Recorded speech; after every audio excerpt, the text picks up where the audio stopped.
आज एक पूर्व आईपीएस करुणा सागर आरजेडी में ज्वाइनिंग किए हैं। तेजस्वी यादव ने बड़ी गर्मजोशी से उनका ज्वाइनिंग कराया है। कहा यह जा रहा है कि जहानाबाद लोकसभा से भूमियार फिर से सांसद हो सकते हैं राजद के टिकट से। इस बार ये जो समीकरण A to Z की जो बात हो रही थी और बीच में ये बातें चल रही थी कि भूमियार नाराज हुए हैं कुछ अलग अलग कारणों से, शिक्षा मंत्री और ऐसे तमाम बयानों को लेकर जो अगड़ा और पिछड़ा का कॉम्बिनेशन था वो कुछ दिनों से लग रहा था कि इधर उधर हुआ है। मगर करुणा सागर के आने से ये बातें खूब जोर पकड़ रही है कि जहानाबाद से उनको टिकट मिल ही जाएगा।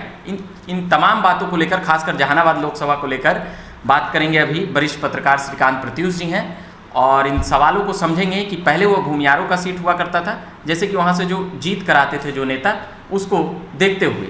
तो अभी समझेंगे सर, वहाँ पर कहा जा रहा है कि फिर से राजद ने जो भूमियार और यादव के गठजोड़ की जो साल 2 साल से या कहें अनंत सिंह के आने के बाद जो बातें चली थी राजद में, वो फिर से उसको समर्थन मिलते हुए और मजबूती देखा जा रहा है। देखिए, है क्या कि तेजस्वी यादव के साथ तो मुस्लिम और यादव हैं जी, और दोनों मिलकर 28% हो जाते हैं, लेकिन ये जीत के लिए काफ़ी नहीं है।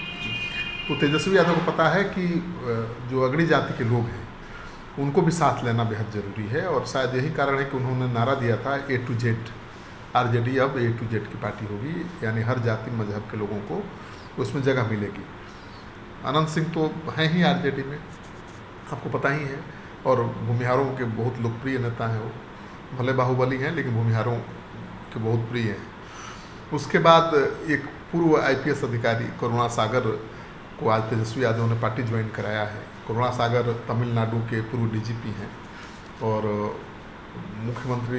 मुख्यमंत्री तेजस्वी यादव ने उनको अहमियत दी है, खुद ज्वाइन करा के ये साबित किया है। और उनको लगता है कि अब भाई उनका मुस्लिम और यादव वोट बैंक तो कोई बिगाड़ नहीं पाएगा, उसमें कोई संदबारी नहीं कर पाएगा। अब ज़रूरत है अगड़ी जाति के वोटरों में संदबारी की। तो आनंद मोहन की रिहाई को भी इसी से जोड़कर देखा जा रहा है कि राजपूतों को रिझाने के लिए आनंद मोहन को आउट ऑफ वे जाकर जेल मैनुअल में बदलाव करके छोड़ा गया, तो राजपूत का भी समर्थन मिलेगा तेजस्वी यादव को।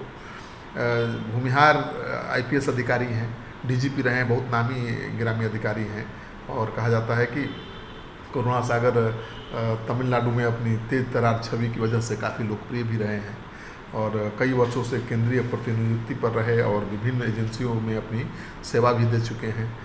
जानकारी है कि जहानाबाद से उनको लोकसभा चुनाव तेजस्वी यादव लड़ाएंगे।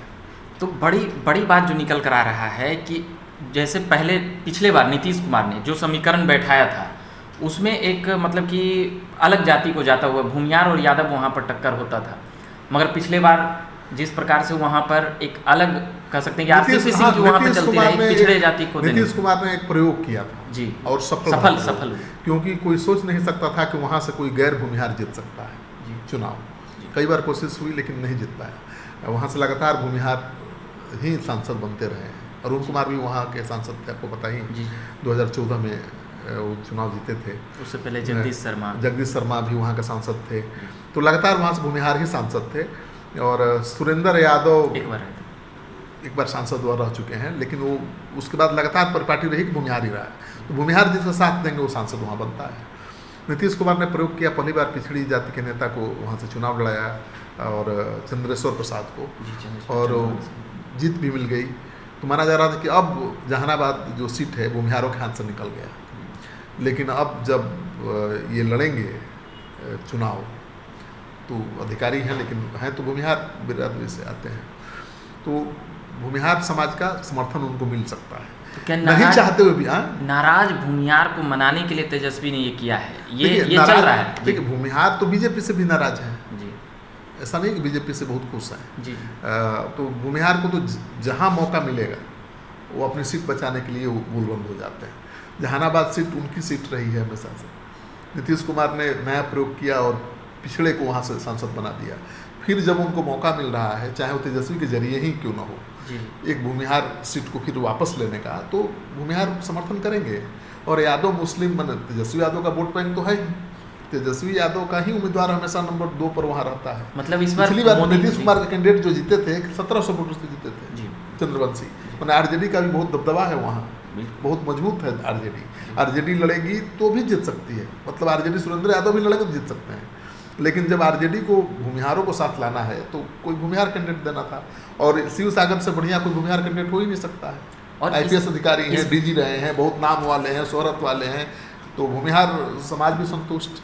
इसमें बड़ा सवाल ये उठ रहा है सर कि वो जदयू की सीट रही है, 2009 में भी वो जदयू की सीट रही थी, और उससे पहले भी, और वो उस एरिया में मतलब कि जदयू का सीधे कहें तो जदयू की वह सीट रही थी, और अब वो आरजेडी ले लेगी। तो ये इस पे तो सर नहीं, देखिए जदयू की तो बहुत सीटें हैं ना, 17-18 सीटें हैं जी, लेकिन जो चुनाव होने जा रहा है अब जेडीयू के साथ आरजेडी भी तो है, कांग्रेस पार्टी भी तो है, वाम दल भी हैं, तो जीती हुई सीट देगी हाँ, देना ही पड़ेगा ना, देना पड़ेगा, क्योंकि 17 सीटों पर थोड़े जेडीयू लड़ेगी और बाकी सीटों पर आरजेडी, कांग्रेस और वाम दल हो जाएंगे, ऐसा नहीं होगा। जीती हुई सीटें भी छोड़नी पड़ेगी नीतीश कुमार को, क्योंकि 16 जीते हुए हैं उसमें भी जी कांग्रेस 9 सीटों पर पिछला लोकसभा चुनाव लड़ी थी, इस बार भी वो कम से कम चाहेगी कि उतनी सीटें मिले, कम चाहेगी कि उतनी मिले, नहीं मिले मान लो 2 से कम मिलेगा, 7 मिलेगा। वाम दल 9 सीटों पर तैयारी कर रहे हैं, नहीं मिले तो भी 1-2 तो मिलना ही चाहिए उनको। तो कांग्रेस पार्टी को 7, वाम दल को 2, CPI CPM ML मिलाकर मान लीजिए, मतलब जदयू को नुकसान ही नुकसान है। 16 सांसद तो बिल्कुल, अब 40 ही सीट है, उसमें 7 दलों के बीच बंटवारा करना है, तो जेडीयू को तो सिटिंग सीटें छोड़नी ही है, तो वो सीटें जेडीयू छोड़ सकती है, सिटिंग सीटें जहाँ पर आरजेडी ज़्यादा मजबूत है। तो यहाँ पर जहानाबाद में आरजेडी बहुत ज़्यादा मजबूत है और बहुत आसानी से कोई भूमिहार कैंडिडेट वहाँ से चुनाव जीत सकता है। और यादव का समीकरण वहाँ पर, यादव मुसलमान तो हैं ही, गोलबंद हैं आरजेडी के पक्ष में, और वहाँ भूमिहार भी आ जाएंगे कैंडिडेट की वजह से, साथ कुछ ही % आए, 100% मतलब कि इस बार मोदी फैक्टर वहाँ नहीं चलेगा, नहीं चलेगा। अगर दे दिए इनको, मुझे लगता है कि नहीं चलेगा और वहाँ पर सीट जीत सकते हैं। और सामने से भी एनडीए ने भी, बीजेपी ने भी दे दिया भूमिहार उम्मीदवार, तो ठीक है, भूमिहार ज़्यादा बीजेपी के साथ जाएंगे, कोई शक की गुंजाइश नहीं, लेकिन भूमिहार थोड़ा भी अगर चले गए आरजेडी के साथ, शिव सागर जी के साथ, तो जीत जाएंगे ना, उनको ज़्यादा जरूरत ही नहीं है, थोड़ा सा 10-20 उतना तो नहीं लेंगे ना। और भूमिहार चाहेंगे इस बार किसी भी सूरत में सीट भूमिहार ही जीते, और ज़्यादा मजबूत स्थिति किसकी दिख रही है? आरजेडी की दिख रही है, क्योंकि एनडीए में तो अब नीतीश कुमार नहीं है भाई, एनडीए में कौन है? बीजेपी अकेली है, मुकेश सहनी आ सकते हैं, उपेंद्र कुशवाहा आ सकते हैं, चिराग पासवान आ सकते हैं। अब पिछले बार भी जो सीटें जीते थे उसमें मोदी फैक्टर काम किया था, मोदी फैक्टर काम किया था, और नीतीश कुमार भी बीजेपी के साथ थे, मोदी फैक्टर था, बहुत सारा फैक्टर था। 39 सीटें जीत गई थी, एनडीए जीत गया था, एक किशनगंज की सीट तो कांग्रेस के हाथ में आई थी, तो मोदी लहर था उस समय, नीतीश कुमार का प्रयोग सफल हो गया। इस बार भूमिहार को देना भी बहुत जरूरी है, गैर भूमिहार को वहाँ भूमिहार सपोर्ट ही नहीं करेंगे, तो भूमिहारों का साथ लेना है जहानाबाद में, तो भूमिहार कैंडिडेट ही देना पड़ेगा, और वो भी योग्य कैंडिडेट देना पड़ेगा। भूमिहार किसी को IPS DGP मिल जाएगा, IPS अधिकारी हैं, पूर्व DGP हैं, शोहरत और नाम वाले हैं। तमिलनाडु मामला में पॉपुलर भी काफ़ी, हाँ बिल्कुल, तमिलनाडु मामला मतलब आपका क्या है? तमिलनाडु में मतलब कि जो मजदूरों को लेकर जो बातें उठी थी इधर से उधर, उसमें उनका, तमिलनाडु में बहुत उन्होंने शोहरत कमाई थी और केंद्रीय प्रतिनिधित्व पर कई विभागों में बड़े पदों पर रह चुके हैं, तो उनके आने से मुझे लगता है कि तेजस्वी यादव को जरूर फायदा मिलेगा। तेजस्वी यादव उनको पूरे बिहार में भी घुमा सकते हैं, क्योंकि इनका कद बड़ा है और भूमिहारों को प्रभावित कर सकते हैं काफ़ी हद तक।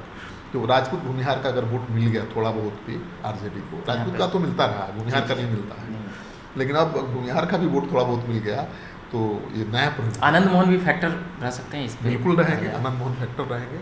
राजपूतों इसका लाभ मिलेगा इस बिल्कुल कानून में जो बदलाव आया, राजपूतों के नेता रहे हैं और उनको रिहा किया है तेजस्वी यादव, नीतीश कुमार ने, तो उनको तो राजपूतों का समर्थन काफ़ी हद तक मिलेगा, कोसी में ज़्यादा मिलेगा मुझे लग रहा है, और बाकी जगहों पर जहाँ राजपूत कैंडिडेट होंगे राजपूत समाज का समर्थन मिल सकता है, और भूमिहार समाज का समर्थन मिलना बड़ी बात है, क्योंकि भूमिहार पूरी तरह से बीजेपी के पक्ष में हमेशा से गुलबंद रहे हैं, तो ये बड़ी बात है, नया प्रयोग होगा, बड़ा प्रयोग होगा। कई पार्टियां भूमिहार की तरफ ज़्यादा करती है, भूमिहार थोड़ा सा कहा जाता है कि चुनाव में थोड़ा भौकाल टाइप ज़्यादा, भूमिहार समाज लड़ाकू है ना, लड़ाकू जाति है, फाइटर कास्ट है, तो दबंग जाति है, तो जहाँ भी रहती है माहौल बना देती है, तो उसके उसके आने से सहूलियत तो बढ़ ही जाती है। मुकेश सहनी भी अपनी एक सभा में बोलते हुए नजर आए थे कि अगर मुझे 2 सीटें मिली तो एक मल्लाह का बेटा लड़ेगा और एक भूमियार का बेटा लड़ेगा। हाँ, माहौल बनाएगा ना भूमिहार का बेटा।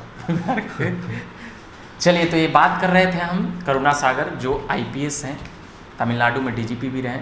तो ये जब वो RJD में गए तो ये खबरें खूब बनी कि जो A to Z का जो तेजस्वी का फार्मूला है वो सार्थक होता हुआ दिख रहा है, और साथ ही भूमियार और यादवों का जो गठजोड़ है उसको लेकर भी खबरें बन रही है। उसी को लेकर यह खबरें थी। हमारे साथ अभी श्रीकांत प्रत्युष जी तमाम बातों पर बता रहे थे।